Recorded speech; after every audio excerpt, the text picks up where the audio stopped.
Welcome to this lecture, students.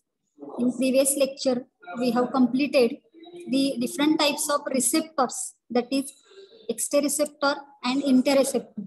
Okay.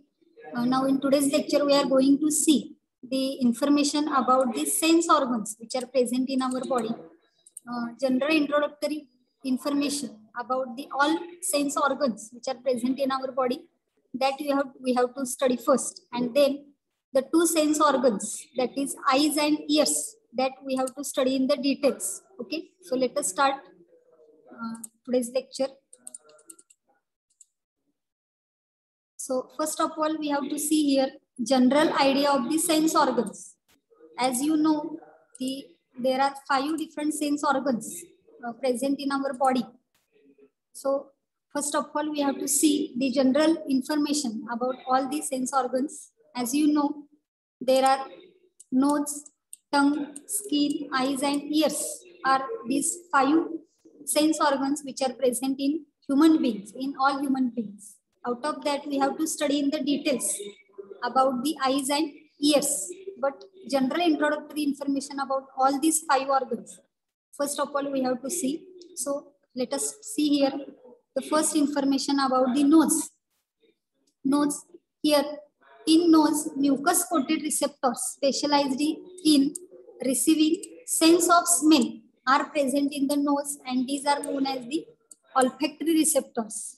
As we have already known that our nose is responsible for detection of smell, and to detect that particular type of smell, to sense that particular type of smell, some special receptors are there which are known as a mucus coated receptors, specialized in receiving sense of smell, and these are known as the olfactory receptors. So you have to remember here the receptor name which is present in particular sense organ.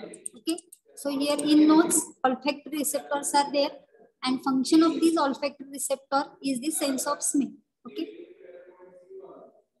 and these are made up of olfactory epithelium which forms olfactory bulb connected to limbic system of the brain. While studying the nervous system, we have already studied details about the limbic system, and in near to that limbic system, the olfactory bulbs are present, and these olfactory bulbs are showing olfactory epithelium having the olfactory receptors which are responsible for the detection of smell. Okay. Next here, sense organ, we have to see tongue. It is related to the taste of food materials. Okay, so tongue, it detects taste through gustatory receptors located in the taste buds. On our tongue, taste buds are there, and in that taste bud, the special receptors are there which are known as gustatory receptors, which are responsible for detection of the taste of food material. Okay, and these gustatory and olfactory senses are interrelated and functionally similar. Gustatory आणि ऑल्फॅक्टरी census हे interrelated आहेत बघा. काही वेळेला आपल्याला वासावरून पदार्थाची चव ओळखू शकते, म्हणजे आपण चव घेतलीच पाहिजे असं काही नाही. पदार्थाचा वास बघून आपण हा पदार्थ गोड आहे का, तिखट आहे का, आंबट आहे का, कडू आहे हे ओळखू शकतो. तसंच टेस्ट घेतल्यानंतर तर आपल्याला कळणारच आहे. त्यामुळे गस्टेटरी सेन्सेस असतील किंवा ऑल्फॅक्टरी सेन्सेस असतील ते इंटररिलेटेड आहेत आणि फंक्शनली सिमिलर आहेत असं म्हणलं जातं. Okay. Next sense organ, that is the skin. Here in skin, the special receptors are there known as a mechanoreceptor or mechanosensors which can detect sensation of touch, pressure and pain. आपल्या skin मध्ये काय आहेत, mechanoreceptors किंवा mechanosensors आहेत. They can detect sensation of touch, pressure and pain. जे आपल्या स्किनला गरम लागलं, गार लागलं किंवा काही भाजलं, काही वेदना झाल्या तर आपल्याला लगेच कळतं. ते कशामुळे कळतं तर स्किन मध्ये काय आहे, स्पेशल मेकॅनोरिसेप्टर किंवा मेकॅनोसेन्सर्स आहेत. Okay. These stress sensors are present in the muscles, tendons and joints also. हे जे स्ट्रेस सेन्सर्स आहेत हे आपल्याला आपल्या बॉडीमध्ये मसल्स, टेंडॉन्स आणि जॉईंट्स इथं असलेले बघायला मिळतात. and these are also present in the wall of blood vessels to detect the blood pressure. Some special stretch sensors are present in muscles, tendons and joints, and along with that they are also present in the wall of blood vessels and they are detecting the blood pressure. Blood pressure कमी आहे का जास्त आहे याचं detection ह्या stretch censor कडून केलं जातं. त्याच्यासाठी हे स्ट्रेच सेन्सॉर कुठे असतात आपल्या ब्लड वेसल मध्ये असतात. Okay, now next here the detail structure we have to see. The two sense organs we have to study in the detail. Out of that, first we have to see eyes. So here a pair of eyes are located in orbits which are sockets in the skull. आपले जे skull आहे याला आपण skull म्हणतो. या स्कलच्या आतमध्ये orbits असतात. ते हे डोळे आपल्या खोबणी आपण त्याला म्हणतो. या एका खोबणीमध्ये एक डोळा, दुसऱ्या खोबणीमध्ये दुसरा डोळा, असे दोन ऑर्बिट्स आपल्याला असलेले बघायला मिळतात. त्याच्यामध्ये pair of eyes आपल्याला बघायला मिळतात. So let us study first here details about the eyes. So structure of eye we have to study in the detail. First point, a pair of eyes located in orbits which are called as sockets in the skull. So eyes are located in the orbits and these orbits are called as the sockets in the skull. ज्याला आपण मराठीमध्ये खोबणी म्हणतो. त्याच्यामध्ये आपले डोळे सिच्युएट केलेले असतात, locate केलेले असतात. Eyeball is spherical in structure and measuring about 2.5 centimeter in diameter. जे आपला जो डोळा आहे त्याला आयबॉल म्हणलं जातं. हा स्फेरिकल असतो, गोलाकार, and it is measuring about 2.5 centimeter in diameter. म्हणजे हा डोळा समोरून जरी असा दिसत असला तरी त्याचा डायमीटर किती आहे, 2.5 सेंटीमीटर डायमीटर आपल्याला असलेला बघायला मिळतो. And the wall is formed by 3 layers. The eye it is showing covering of or it is made up of 3 wall layers. So the wall here it is made up of 3 layers. The first layer it is known as the sclera. The second or middle layer it is known as the choroid, and third layer it is known as the retina. So these are the 3 layers which are present in our eye. The outermost layer it is known as the sclera, middle layer it is known as the choroid, and innermost layer it is known as the retina. So let us see in the diagram of the eye where these structures are found. So here you can see the diagrammatic structure of eye. हे I डोळ्याचं structure आहे बघा. हा spherical डोळा आहे आपला जो 2.5 centimetre डायमीटरचा असलेला आपल्याला बघायला मिळतो. and it is showing 3 layers. The outermost here it is known as the sclera. हा जो बाहेरचा ब्ल्यू कलर पार्ट दिसतोय आपल्याला, इकडून पण दिसतोय ब्ल्यू कलर आणि इकडून पण, तो outermost लेअर आहे sclera. Then middle layer it is known as the choroid.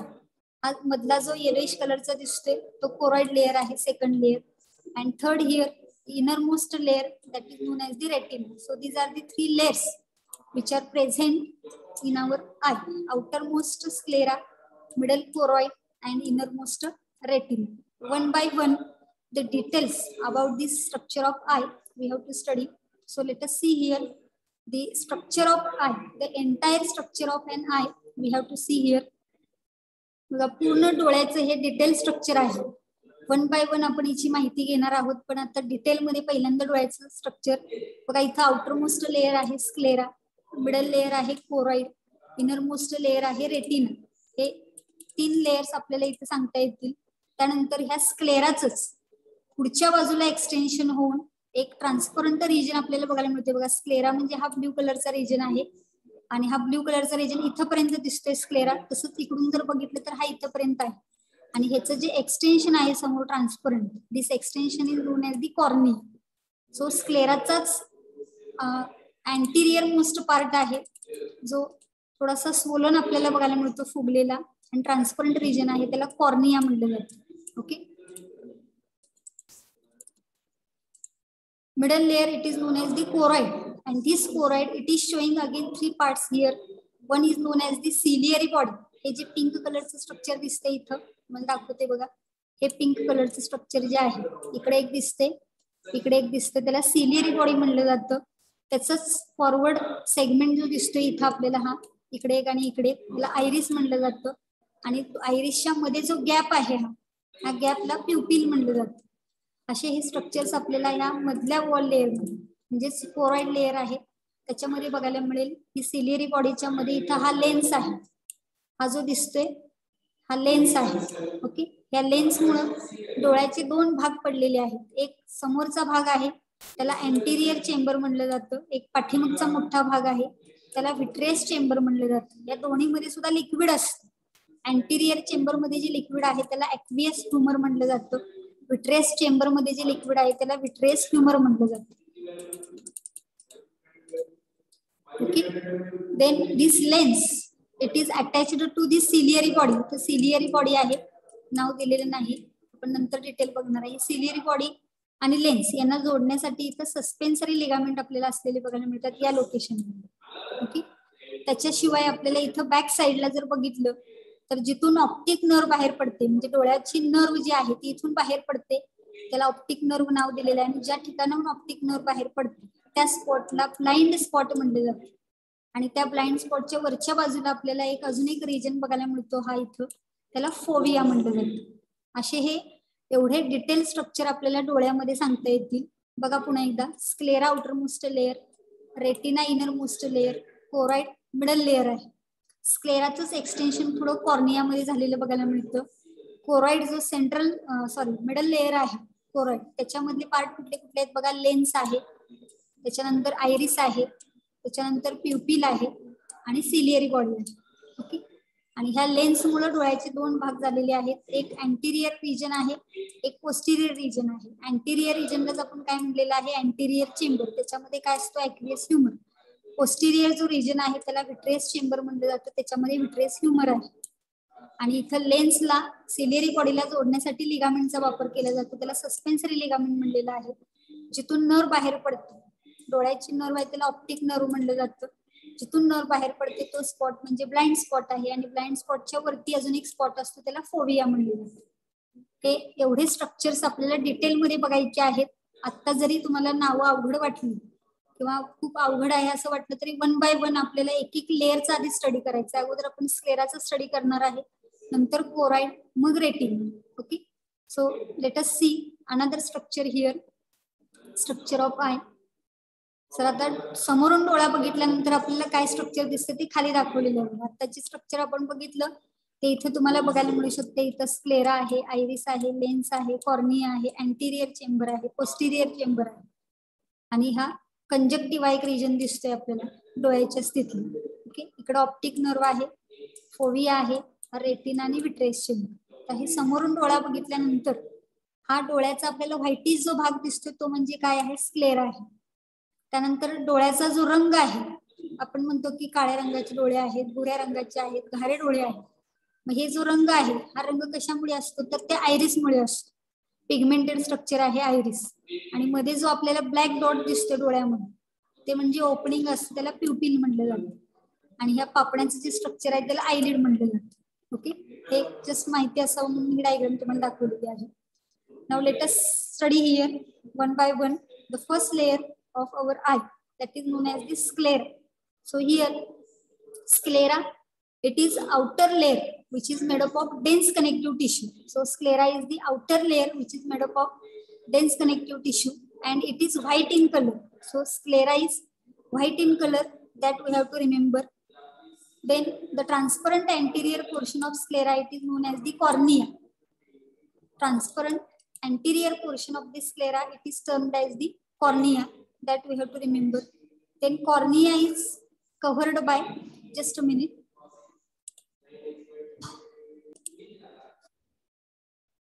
So here in sclera, the transparent anterior portion, it is known as the cornea. This cornea is covered by a transparent membrane that is known as the conjunctiva. It provides protection and lubrication to the cornea. Corneaच्या वरती पुन्हा एक transparent membranes covering असतं, त्याला कंजक्टिव्हा म्हणलं जातं. आपले काही वेळेला डोळे लाल होतात बघ, सर्दी झाल्यानंतर किंवा काही कचरा वगैरे गेल्यानंतर तो जो लालसरपणा येतो तो कुठल्या लेअरला येतो तर कंजक्टिव्हा लेअरला आपल्याला आलेला बघायला मिळतो. So let us see both the structures here. The function of sclera here is the protection and maintenance of the eyeball shape. So protection and maintenance of the shape, the function of the sclera. So you can see here in the diagram, the sclera, that is the outermost layer, blue colored layer, outermost, that is known as the sclera, and the anterior transparent portion, that is known as the cornea. And त्याच्यावरती बघा इथे एक whitish कलरचं covering दिसते का, कॉर्नियाच्या वरती हा निळ्या रंगाचा आहे तो कॉर्निया आहे. त्याच्या कडेनं बघा इथे हा जो एक व्हाईटिश कलरचा लेअर दिसतोय त्याला काय म्हटलं जातं, कंजक्टिव्हा म्हटलं जातं. हे तीनच रिजन इथं आपण लक्षात घ्यायचे आहेत. सगळ्यात आउटर मोस्ट लेअर आहे स्क्लेरा, जो डेन्स कनेक्टिव्ह टिश्यू पासून बनलेला आहे, व्हाईटिश इन कलर असतो प्रत्यक्षामध्ये. आणि ट्रान्सपरंट अँटेरियर पोर्शन आहे स्क्लेराचा, त्याला कॉर्निया म्हटलं जातं. And this cornea is covered by a membranous covering that is known as the conjunctiva, and this conjunctiva provides protection and lubrication to our cornea structure. Okay, and function here of this sclera, that is the protection and maintenance of the eyeball shape. This is the first layer. Okay, now the second layer of our eye, that is known as the choroid, middle layer, and this middle layer it is containing many blood vessels. So vascular layer of our eye, it is known as the choroid. हा vascular layer म्हणून सुद्धा ओळखला जातो. का vascular म्हणायचं तर many blood vessels are present in this layer, and therefore this choroid layer is also known as a vascular layer, and it is bluish in color. This choroid is bluish in color, and function here it provides nutrition to the retina. Retina जो inner most layer आहे डोळ्याचा त्याला nutrition provide करण्याचं काम ह्या कोरॉइडचं आहे. And this choroid, it is consisting of again 3 components. The first, it is known as the ciliary body. Second, it is known as the iris, and third, it is known as the lens. So the second layer choroid, it is again showing these 3 parts: ciliary body, iris, and lens. So let us see all these structures in the diagram here. So you can see here, this is the structure of eye, and the middle layer, outermost layer sclera आहे, आणि middle layer जो दिसतो इथं whitish कलरचा दाखवलेला आहे बघा. इथं हा जो आहे तो स्क्लेरा आहे, मिडल लेअर व्हाईट आहे तो कोराइड, आणि इनर रेड कलरचा दाखवलाय तो रेटिना आहे. ओके,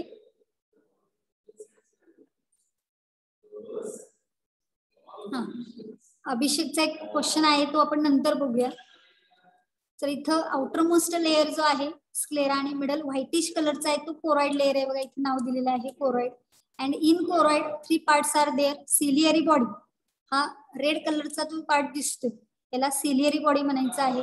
त्याच्यानंतर हा समोरचा एक पोर्शन दिसतोय इकडं किंवा इकडं, त्याला आयरिस म्हणलं जातं.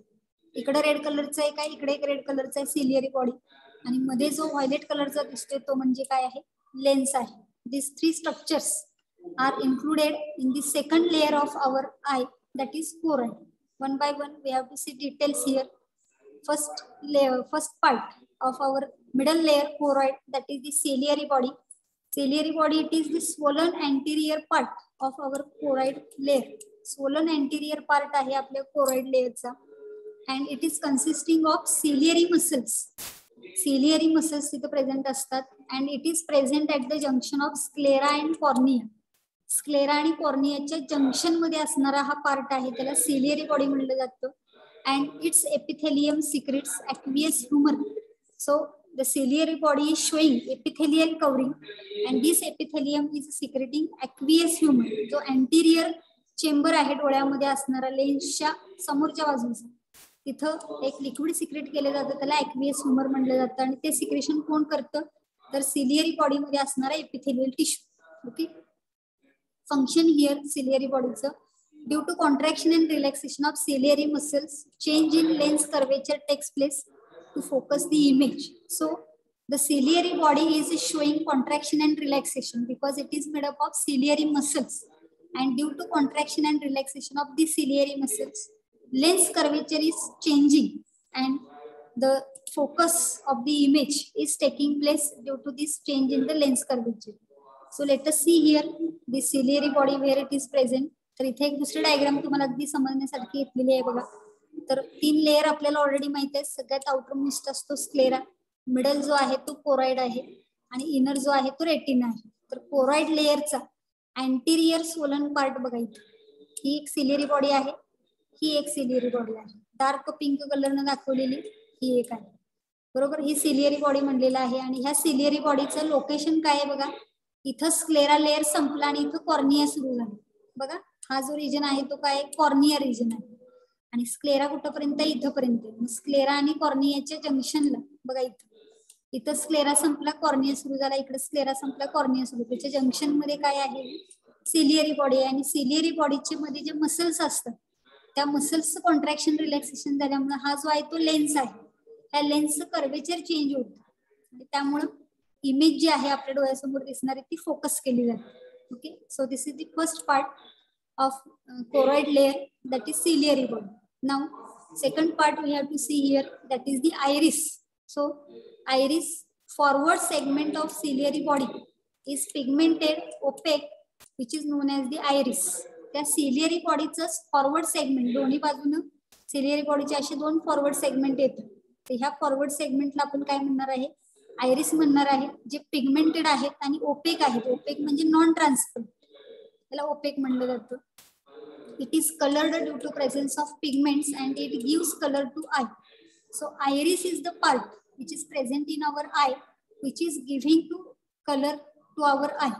तर कोणत्या लेअर मुळे किंवा कोणत्या पार्ट मुळे डोळ्याला कलर येतो असे एक्झाम मध्ये प्रश्न विचारला जाऊ शकतो. तर आयरिस हा पार्ट आहे जो पिगमेंटेड आहे, त्याच्यामध्ये वेगवेगळे पिगमेंट्स असतात, त्यामुळे आपल्या डोळ्याला कलर हा आयरिस मुळे आलेला आपल्याला बघायला मिळतो. Then the central opening of iris is called as the pupil. तर हे दोन आयरिस असे फॉरवर्ड सेगमेंटेड असतात आणि मध्ये जो गॅप आहे त्याला सेंट्रल ओपनिंगला काय म्हणलं जातं, प्युपिल म्हणलं जातं. And here the function of this iris, size of pupil is regulated by muscle fibres of iris with the help of radial muscles and hence iris is called as the diaphragm. जे थोडक्यात जो pupil आहे central opening त्याची size कमी जास्त करायचं किंवा त्याची साईज रेग्युलेट करायचं काम हे आयरिस मध्ये असणारे जे मसल फायबर्स आहेत, ज्याला इररेडियल मसल्स म्हटलं जातं, त्यांच्या फंक्शनिंग मुळे किंवा त्या मसलच्या कॉन्ट्रॅक्शन रिलॅक्सेशन मुळे प्युपिलचा साईज जो आहे तो कमी जास्त केला जातो. म्हणून इथं iris is called as the diaphragm. So let us see here where is the iris. बघा इथं, तर इथं मगाशी आपण सिलियरी बॉडी ऑलरेडी बघितलेली आहे. इकडे एक सिलियरी बॉडी आहे, ही एक सिलियरी बॉडी आहे आणि ह्या सिलियरी बॉडीचा फॉरवर्ड सेगमेंट बघा इथे दिसतो. हा एक फॉरवर्ड सेगमेंट आहे आणि हा एक फॉरवर्ड सेगमेंट आहे, ज्याला आपण काय म्हणणार आहे, आयरिस म्हणणार आहे. इकडे एक आयरिस आहे, हा एक आयरिस आहे. ओके, इरेज करते तुम्हाला लक्षात येण्यासाठी. तर हा जो फॉरवर्ड सेगमेंट आहे त्याला आयरिस म्हणलेला आहे आणि त्याच्यामुळे इथे एक सेंटरला ओपनिंग तयार झाले बघा. तर पण तुम्हाला दाखवते, हा जो आहे तो एक सेंट्रल ओपनिंग आहे, ज्याला काय म्हणलं जातं, प्युपिल म्हणलं जातं, ज्याच्यातून ऍक्च्युअली लाईट रेज जे आहेत आपल्या डोळ्याच्या आतमध्ये जात असते. ते ओपनिंग म्हणजे जे आपण डोळे उघडल्यानंतर मध्ये सेंटरला काळ्या डॉट सारखं स्ट्रक्चर दिसतं, ते म्हणजे काय आहे, तर प्युपिल आहे. ओके, त्या प्युपिल मधून लाईट रेज पास होतात, ते ह्या लेन्स वरती पडतात आणि मग ते रिफ्रॅक्शन होतं, त्या लाईटचं रिफ्लेक्शन पडतं आणि ते आतमध्ये दिलं जातं. तर या पद्धतीने सिलियरी बॉडीचं फॉरवर्ड सेगमेंट आहे ज्याला आयरिस म्हटलं जातं. हा एक आयरिस आहे इथं आणि हा एक आयरिस आहे आणि त्याच्यामुळे सेंट्रल ओपनिंग आहे त्याला प्युपिल म्हटलं जातं. Okay, this is the second part. Now the third part here, that is known as the lens, and here in human being lens is biconvex and transparent. Shape कसा आहे बघा, बायकॉन्व्हेक्स. असा म्हणजे कसा आहे, बायकॉन्व्हेक्स आहे. बहिर्वक्र आत बाहेरच्या बाजूला आणि आतल्या बाजूला अंतर्वक्र, इकडे पण तसंच बायकॉन्व्हेक्स म्हणलेलं आहे. ट्रान्सपरंट आहे. It is present behind cornea and iris. Cornea आणि आयरिसच्या पाठीमागच्या बाजूला लेन्स प्रेझेंट असतो. And lens is attached to the ciliary body. It is held in position by suspensory ligaments. So lens is attached to our ciliary body and its position, it is held with the help of suspensory ligaments. And the lens is dividing the cavity of eye into two chambers. Due to lens, the eye's cavity is divided into two chambers. The first chamber it is known as the aqueous chamber and second chamber it is known as the vitreous chamber. So let us see in the diagram here. So you can see here, आता आपण ciliary body पहिल्यांदा बघितला, हा choroid लेअरची माहिती बघतोय. Ciliary body, त्याच्यानंतर iris बघितला, त्याच्यानंतर प्युपिल बघितलं. आता आपण कशाची माहिती बघतोय, लेन्सची. तर हा लेन्स आहे बघा, दाखवलेला लेन्स बायकॉन्व्हेक्स दिसतोय, ट्रान्सपरंट असतो. बिहाइंड द कॉर्निया आणि आयरिस, हा कॉर्निया आहे, हा पार्ट म्हणजे कॉर्निया आहे, आयरिसच्या पाठीमागे आहे. And it is attached to ciliary body. बघा दोन्ही बाजूला ह्या डार्क पिंक कलरची सिलियरी बॉडी आहे, इथे काय आणि इथे काय. त्याला अटॅच होण्यासाठी इथं काय आहेत, हे सस्पेन्सरी लिगामेंट दाखवलेले आहेत बघा डायग्राम मध्ये. इकडे एक सस्पेन्सरी लिगामेंट आहे आणि इथं सस्पेन्सरी लिगामेंट्स असतात. सस्पेन्सरी लिगामेंट्स, इकडे एक आहे आणि इकडे एक आहे. त्याच्यामुळे काय होतं, लेन्सची पोझिशन जी आहे ती प्रॉपर याच्यामध्ये तिथं असलेली आपल्याला बघायला मिळते. आणि ह्या लेन्समुळं डोळ्याच्या कॅव्हिटीमध्ये दोन भाग पडलेले आहेत. एक समोरची कॅव्हिटी आहे अँटिरियर चेंबर, त्यालाच ऍक्वियस चेंबर पण म्हणलं जातं. आणि बॅक साइडची जी आहे त्याला पोस्टिरियर चेंबर किंवा त्याला विट्रियस चेंबर म्हणलं जातं. बघा इथे लक्षात येते का, हा समोरचा जो भाग दिसतोय, जस्ट मिनिट बघा, हा समोरची जी कॅव्हिटी आहे अँटिरियर चेंबर त्याला ऍक्वियस चेंबर म्हणलेलं आहे. आणि पाठीमागची लार्जर कॅव्हिटी दिसते ही सगळी मोठी, त्याला काय म्हणायचं, विट्रियस चेंबर म्हणायचं. Okay, so let us see here the aqueous chamber and vitreous chamber information. Aqueous chamber, it is a smaller space between cornea and lens. Cornea आणि लेन्स यांच्यामधला छोटासा स्पेस आहे, त्याला aqueous chamber म्हणलं जातं.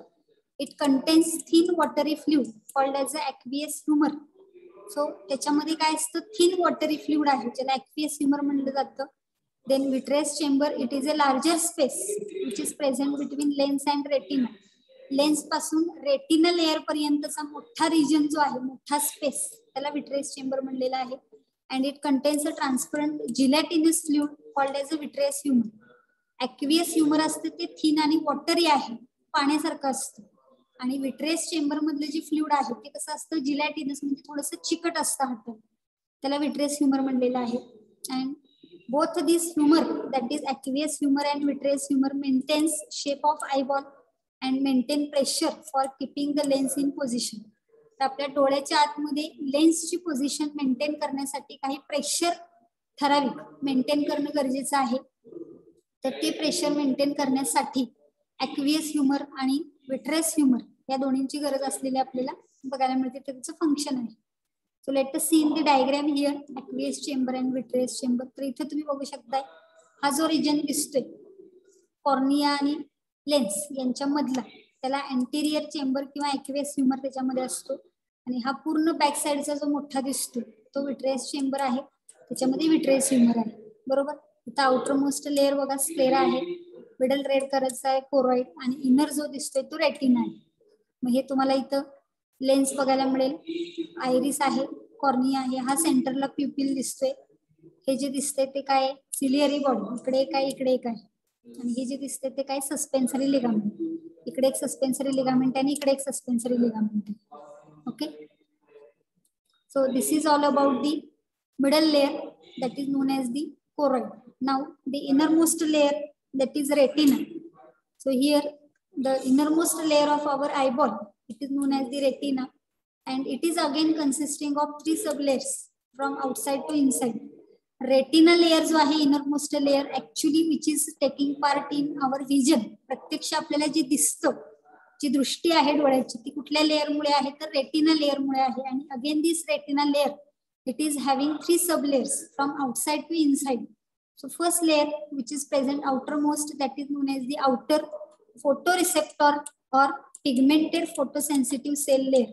सगळ्यात बाहेरच्या बाजूला जो असतो photoreceptor or pigmented or photosensitive cell layer. Then middle layer, it is known as the bipolar cell layer, and then inner layer, it is known as the ganglionic cell layer. So these 3 layers combine to form inner layer of our eye, that is known as the retina. Here the nerve fibers from the basal end of the ganglion cell collectively form the optic nerve. He G innermost layer आहे ganglionic cell layer, त्याचे जे nerve fibers आहेत basal end पासून त्या ganglion cell चे येणार, हे collect केले जातात एका बाजूला, आणि त्याच्यापासून जी नर्व तयार होते त्याला ऑप्टिक नर्व म्हणलेला आहे. So let us see in the diagram here retina. तो आतला सगळ्यात इनरमोस्ट लेअर दिसतो रेटिना, आणि ह्या रेटिना पासून जी नर्व फायबर्स आहेत ह्या गँग्लिओनिक सेल लेअर पासून ते एकत्र येतात आणि ही ऑप्टिक नर्व दिसते. ही ऑप्टिक नर्व आहे, हा इनरमोस्ट लेअर आहे retina. Okay, so we have to see the details about this retina layer, these 3 sub layers, outer photoreceptor cell layer, middle bipolar cell layer, and inner ganglionic cell layer. Let us see in the diagram here layers of retina. So you can see here the layers of retina. outermost region जर बघितला तर तो कशापासून बनलेला आहे, photoreceptor cell layer, and this photoreceptor cell layer is again having 2 types of cell. Rod cell and cone cells, म्हणजे हा जो लेअर आहे पूर्ण, हा लेअर इथून दिसतोय बघा, हा पूर्ण लेअर, हा लेअर कशापासून बनलेला आहे तर outer photo receptor cell layer आहे. त्यानंतर मिडल लेअर जो आहे त्याला बायपोलर सेल लेअर म्हणलेला आहे. इथं ब्ल्यू कलरचे ह्याचे सेल दिसतात, हा इथून ते या लेअर पर्यंत असेल, हा मिडल लेअर आहे, हा सगळा हा बायपोलर सेल लेअर आहे. आणि इनर जो आहे तो गँग्लियॉनिक सेल लेअर आहे, जो इथे रेड कलरचे दिसतात तुम्हाला, हे सगळे गँग्लियॉन दिसतात बघा रेड कलरचे. आणि ह्या सगळे नर्व फायबर्स आहेत, या प्रत्येक याच्यापासून एक नर्व फायबर अराईज झालेली आहे अशी, आणि हे सगळे एकत्र येऊन इथं काय बनतं, ऑप्टिक नर्व बनते, जी बाहेर टाकली जाते. तर आउटर मोस्ट लेअर आहे photo receptor cell layer, middle आहे बायपोलर सेल लेअर, आणि इनर आहे ganglionic cell layer. Okay, let us see here, this photoreceptor cell layer is again having two types of cells, rod cells and cone cells. So here you can see the rod shaped cells are there and cone shaped cells are there. हे जे दिसते हे rod shaped cells आहेत, इथं rod नाव दिलेलं आहे, आणि कोन जे आहेत ती कमी असतात, रॉड जास्त असतात. आणि हे जे दिसते ही कोन शेप्ड सेल ही एक आहे, दोन आहे, ही तीन आहे. हा पूर्ण लेअर जो आहे तो फोटो रिसेप्टर सेल लेअर सगळ्यात बाहेरच्या बाजूला असतो. मिडल लेअर ह्याला बायपोलर सेल लेअर म्हणलेला आहे, आणि हा जो इनर लेअर आहे हा गँग्लियॉनिक सेल लेअर, आणि ही जी बाहेर पडते ही ऑप्टिक नर्व आहे. प्रत्येक गँग्लियॉनिक सेल पासून नर्व फायबर अराईज झालेली आहे, ती बाहेर पडते. या पद्धतीनं रेटिना जो आहे त्याच्यामध्ये हे तीन लेयर्स आपल्याला बघायला मिळतात, photo receptor cell layer, bipolar cell layer, ganglionic cell layer. Okay, now the difference between rods and cones we have to see here. The rods are showing here purple red protein called a rhodopsin, which is vitamin A derivative. In cones iodopsin is present, which is known as a visual violet pigment. Rods मध्ये rhodopsin असतो, vitamin A derivative, आणि cones मध्ये iodopsin असतो. Rod मध्ये dim light vision होतं, म्हणजे अंधुक प्रकाशामध्ये जे आपल्याला दिसतं त्याच्यासाठी डीम लाईट विजन म्हणलं जातं, ते रॉड मुळे पॉसिबल होतं. आणि प्रखर प्रकाशामध्ये दिसण्यासाठी कोनचा वापर केला जातो, त्यामुळे function in day light vision म्हणलेला आहे. त्याच पद्धतीनं ब्लॅक अँड व्हाईट इमेज दिसण्यासाठी रिस्पॉन्सिबल असणारे रॉड्स आहेत, आणि ब्राईट कलर्ड आणि शार्प इमेजेस तयार होण्यासाठी कोन्स आहेत. असं दोन्हींची फंक्शनिंग आपल्याला इथं कंपॅरेटिव्ह बघता येतील. आणि त्याचे स्ट्रक्चर जर बघितले तर रॉड सेलचं स्ट्रक्चर हे इथं आपल्याला बघायला मिळेल, आणि कोन सेलचं इथं बघा तुम्ही, कोन सारखं स्ट्रक्चर दिसते बघा, कोन म्हणजे कसा असतो असं, आणि रॉड म्हणजे कसं आहे हे असं स्ट्रक्चर असतं. त्यामुळे ह्याला हे रॉड शेपड आहे आणि हे कोन शेपड आहे. हे कोन सेल म्हणलेलं आहे, याला रॉड सेल म्हणलेलं आहे. So in rods rhodopsin is present, it is functioning in dim light vision, it is responsible to see black and white image. आणि कोन मध्ये iodopsin असतो, डे लाईट विजन साठी रिस्पॉन्सिबल आहे, आणि ब्राईट कलर्ड इमेज असेल किंवा शार्प इमेजेस असतील तर ते बघण्यासाठी आपल्याला कोनचा वापर होतो. ठीक आहे, तर राहिलेले पॉइंट आहेत ते आपण नेक्स्ट लेक्चरला बघूयात, कारण 1.5 मिनिट रिमेनिंग आहे. तर डिटेल्स जे आहेत रॉड आणि कोनचे आणि फंक्शनिंग ऑफ आय कसं ऍक्च्युली आपल्याला विजन होतं, mechanism of vision, that we have to see in the next lecture. Okay.